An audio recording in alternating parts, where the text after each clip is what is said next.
Hi అండి. బాగా గాఢ నిద్రలో ఉన్నప్పుడు, అదే డీప్ స్లీప్‌లో ఉన్నప్పుడు ఏదో పెద్ద బిల్డింగ్ నుంచి కింద పడుతున్నట్టు అనిపిస్తుందా? లేకపోతే సడెన్‌గా పడుకున్నప్పుడు ఉలికి పడ్డట్టు అనిపిస్తుందా? సో, ఇది ఇలా జరుగుతుందంటే మీకెవరో కష్టంలో ఉన్నట్టో, లేకపోతే మిమ్మల్ని ఎవరో మోసం చేస్తున్నట్టో కాదు. This is all scientifically proven. దీన్నేమంటామంటే hypnic jerks or sleep paralysis అంటాం. ఇది ఎందుకు వస్తుందంటే స్టేజ్ 4 అనే స్లీప్ అనేది డీప్ స్లీప్. అంటే దీన్ని స్లీప్ పారాలిసిస్ అని కూడా అంటాం. ఈ స్టేజ్‌లో ఉన్నప్పుడు body should be completely relaxed. కొన్నిసార్లు మన బ్రెయిన్ కంప్లీట్‌లీ రిలాక్స్ అయినా బాడీ కొన్నిసార్లు కొన్ని మజిల్స్ రిలాక్స్ అవ్వవు. సో, స్టేజ్ 4 ఏదో, స్టేజ్ 3 ఏదో బ్రెయిన్‌కి కన్‌ఫ్యూజన్ వస్తది. సో, అప్పుడు మిస్‌ఫైర్ అయితాయి. మిస్‌ఫైర్ అయిపోయి neurons then you will get this hypnic jerks.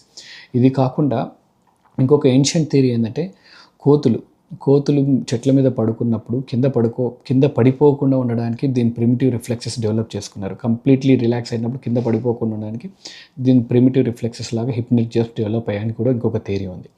అది కాకుండా అబ్స్ట్రక్టివ్ స్లీప్ అప్నియా, పార్కిన్సన్స్ డిసీజ్‌లో కూడా this hypnic jerks are same.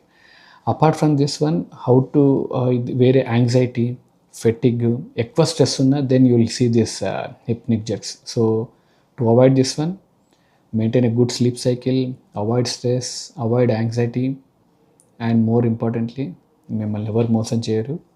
మీకు మీరు ఇది మోసపోయడం వల్ల వస్తుంది అనుకోకపోతే చాలు. Thank you. Take care.